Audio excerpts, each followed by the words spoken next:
On this podcast, I talk to Hilda Tingle, BNP Paribas Global Head of Digital Marketing, about some of the most important trends in the world of asset management marketing. We cover channel strategy and whether asset managers should be thinking about things like TikTok. We talk about how asset managers can communicate their cultures in an authentic way. We talk about the extent to which culture is even really a strategic priority for some asset managers. We talk about content strategy. We talk about the sorts of firms she turns to for inspiration. Another thing we cover is the issue of sustainability and how managers should be thinking about discussing these thorny issues. And then lastly, we discuss how to leverage digital channels to build and protect the profiles of senior leadership. I hope you enjoy this. It was great fun talking to Hilda, and I'm sure you'll enjoy it as much as I did talking to her. So Hilda, obviously it's lovely to have you on the podcast. Excited. We've been wanting to talk to you for a while, actually. This is really great. I thought we could maybe start off with a fun one, because recently we've noticed some of the bigger managers and some of the bigger financial services firms starting to play around with TikTok. I think BlackRock's been experimenting, BNY Mellon. Is this a channel that you've been considering? And if so, how will it fit into your overall strategy?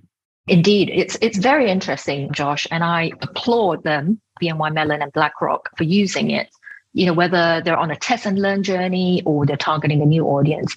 I'd say that asset managers and firms in other sectors, we should always evaluate new channels, and we should consider these channels if they fit into their overall strategy. And this includes their brand strategy, communication strategy, their audience targeting, their marketing campaigns, and all of those things.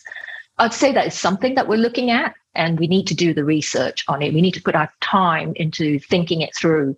And of course, the challenge with any organization is we're time constrained. And I don't think any firm is going to jump straight into a new channel without the due diligence. And so this is really a matter of prioritization or resources, and somebody needs to do the thinking and the planning. I don't want to stray off the topic of TikTok. As you know, everyone's now asking about the metaverse, right? Should we be in it? Should we have a recommendation around it? And I think absolutely, even if the recommendation is no, we need to have a position around how we use or don't use the channel. So coming back to TikTok, I think there is a clear market for short form video, and particularly if you're trying to reach Zoomers. And these are the people who prefer, short form videos, but also to the watchers, right? So we have to think about the behavioral aspects of your audience. Are you a watcher? Are you a video person? Are you a reader or a listener? It's like being asked, are you a handbag person or a shoe person kind of thing? Yeah. Well, I'm both. Absolutely. I think I'm both as well. But I do like the handbags better. Anyway, I was saying in our household, I'm more of a listener, but the rest of our household, they're more watchers and they love YouTube. But I'm the person who listens to the radio. We've got 5 smart speakers at home because I like listening. Yeah. But back to TikTok, yes, we do need to spend the time to figure out what we want to do with the channel and who are we reaching. And I've noticed that BlackRock use it to educate people on investing. And I think that for us, we need to take the time out to think through TikTok. I think it's a really interesting thing, because when you start thinking about different channels and what you're going to be trying to achieve there, and you just mentioned education being part of that, I think something that seems to come up more and more when people are thinking about social channels is how to communicate a corporate culture across social channels. But for you guys at BNP Paribas Asset Management, how do you think about using social channels to sort of convey BNP Paribas culture? And would it be fair to say that's an important priority for you? Yeah, absolutely. Social media is our key activation channel, both organically and in paid media as well. So we prioritize LinkedIn, Twitter. We're now doing Facebook and YouTube, and we're looking at Instagram and the TikToks, at some point. And our culture really is based around the sustainable investor for a changing world. So we live and breathe sustainability, responsible investing, ESG. It's all in our DNA. So it's in our campaign messaging. We put our clients at the heart of everything that we do. And so we know from market and consumer research, ESG themes are very important to our clients, and it resonates emotionally with our end investors. So therefore, our messaging on social channel is very much kind of centered around sustainability. We work very closely with our brand and comms team to put structure and governance around activating on social media channels. So to answer your question around using social channels to convey our culture, we try to have the right balance of what we push to social media channels. So broadly, there's 4 pillars or categories, right? So a big part of it, which I've just talked about, is around sustainability. So our thought leadership, our brand's point of view, our active approach and commitment to ESG. That's a big part of the content that we push through to social channels. The second area is around kind of thematic investing. So this is much more solution driven, right? So how our solutions answer a particular problem that are on the minds of our investors, whether it's about biodiversity, healthcare, or energy transition. Then we have content that reflects our understanding of the markets, macro topics, things like inflation, recession, asset allocation. And then, of course, lastly, broadly as well, corporate content, which signals really a clear purpose of where we are in the marketplace in terms of ESG. It's a place where investment talent can grow, contribute to our leadership. So this very much focuses on awards, people diversity, regulations such as SFDR. So we do need to think about all of these different components or pillars of content that really reflect our culture, our positioning of being the sustainable investor for a changing world. I think that's definitely something that's come across, not just across your social channels, but also across, and you talk about dovetailing this with the comms and the brand teams at BNP Paribas. We've definitely noticed this. And I think that's a large part of the reason why you guys came top of our ESG study earlier in the year for your overall communications around ESG. So it's nice to know that really is a core pillar of your culture. At the beginning there, when you were sort of talking about your approach to thinking about the channels where you might be able to get BNP Paribas culture out there, you mentioned a lot of different channels. How would you say your strategy differed from channel to channel? I mean, LinkedIn versus YouTube, for example. Yeah, they do differ. LinkedIn is pretty much our go-to channel, not just for us, but pretty much every other B2B brand, and now retail brands as well. So even if we've got very small budgets or budget savings we've got to make, we will still do LinkedIn. LinkedIn is pretty good in terms of, it's a pretty good all-round channel in terms of awareness and engagement. It drives traffic really well. And we've been pretty successful for lead generation campaigns to reach our audience. It's great for building the brand and getting our investors to feel connected to us. It's great for engagement. You can run polls on it, and we always get very good participation. We do a lot of A/B testing on LinkedIn as well. So we always try to push the creative that's done very well. And we've also tried different formats like carousels and videos. And some have been very successful and some not that great. We've also recently started using YouTube and Facebook a great deal more. Facebook is excellent for awareness. So our thought leadership is really for everyone, not just for professional investors, because there's nothing technical about them. So we push awareness campaigns on Facebook, and we've been quite successful with that. We've dabbled in lead generation on Facebook as well. We've got some solid results around that. With YouTube, lazily in the last several years, we've been using YouTube as a library of video assets. But in the last 12 months, we've really transformed how we've used that channel to reach our audience. We've got our own flagship podcast called Talking Heads, and we've started to put that on YouTube as a video podcast. Earlier we talked about, are you a watcher or listener? Right. So on YouTube, we've got both. We've got the podcast watchers. So YouTube has really kind of transformed podcasting. And you probably know about this. And if you read all the surveys across all the different podcast platforms, Apple, Spotify, YouTube, now YouTube tops the podcast platform with more than a quarter of listeners actually gravitating to YouTube as their preferred platform. And so that's what we've been doing. We've been looking at YouTube, how to reach a new audience through that. When you think about it, there's 2.6 billion people using YouTube actively on a daily basis. So it's a big channel for us, and we've only just scratched the surface of it. So we've been using YouTube for advertising, for promoting our podcast, our thought leadership, and we've seen very good, promising results, a real good uplift on numbers. And so we're going to continue to experiment in this area. I think it's a really interesting thing that you say about how, for podcasts in particular, it's amazing how many people actually want to watch them as well as listen to them. I think, that was seen a lot with the Joe Rogan podcast when they were on YouTube before Spotify stole it.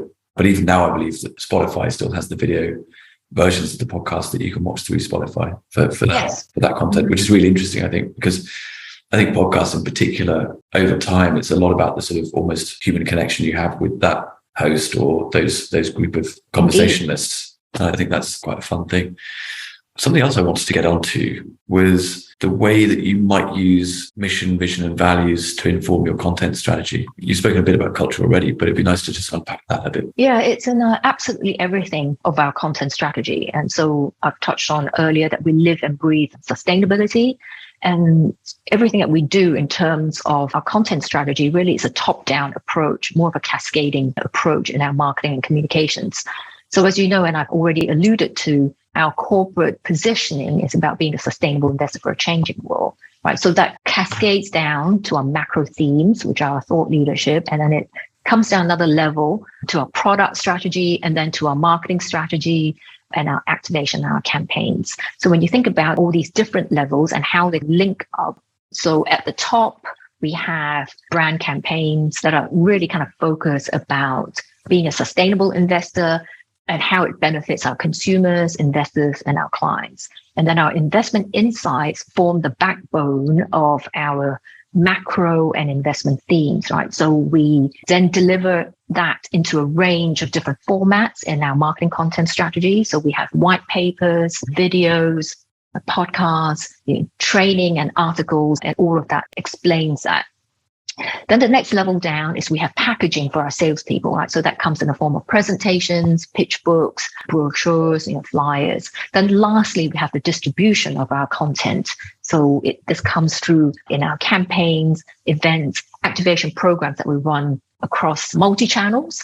So we want to be digitally sustainable as well in our execution process. So we spend our budget more around digital channels, and we try and do that sustainably, not through digital channels alone, but in how we execute our campaigns to reduce our carbon footprint. So all of that is important. So I've alluded to that we live and breathe ESG and sustainability in our DNA, and that comes through not just in terms of the content and thought leadership, but in the way that we do things as well. The medium being the message in the old cliche. I wanted to get on to, almost an aside, those firms that inspire you. Like if you're thinking about maybe the branding or design or the way that they communicate, are there any other firms out there that you regularly look to for inspiration?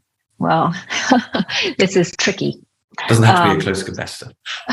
So we're quietly jealous, if I can say, envious of many brands, right? We're forever researching across our competitors. We pop into their website. We look at how things are being done, what they've written, what their photos look like, what material they produce, what their ads look like. So all our peers' website, we look at what they do. We also look at many brands right outside of investment management. So when we look at the Apples, the Monzos, the Revoluts, we even look at shopping sites to see how things are done, like searches and filters. The number of times I've been to Marks and Spencer or John Lewis site just to see how they've done their banners on their homepage. But don't tell anyone about this. But that's what we do. We do a range of analysis across our competitors, but also other sectors as well. We also work with our agencies quite a bit who have obviously expertise. They're much more up to date in terms of trends, best practices, and we wouldn't be where we are today if we didn't have the partners that we work with, challenges on our thinking to help us with our messaging. And they also provide the bandwidth, when we don't have the skill set or the resources internally to help us with the production of content and assets. Yeah, I think having the right agency partnerships can be incredibly powerful. But obviously, I would say that. I had really just one more question I wanted to get to before I let you go and get on with the rest of your Friday. But I think something that's been a big focus for us over the last few years really has been trying to look at the best practice around CEO and leadership communications.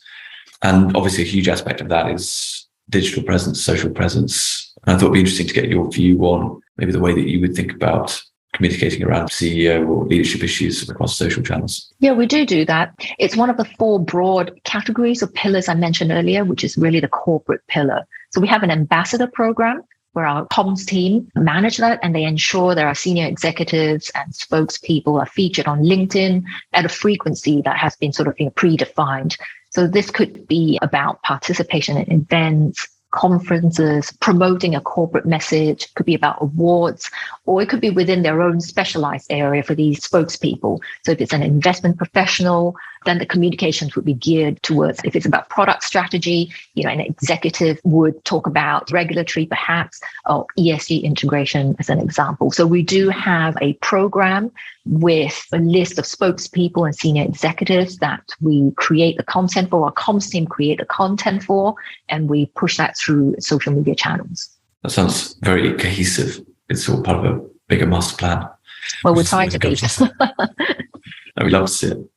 Hilda, that's about all the time that we've got. It has been absolutely wonderful to be able to talk to you today. I think you've been very generous, not only with your time, but also the amount of information and your thinking, really, that you've been happy to share as well. So that's been hugely appreciated. I'm sure everyone listening or possibly watching will be enjoying that as well. Well, thank you so much, Josh, for having me on the show. I've had a great time. Thank you. Thanks, Hilda.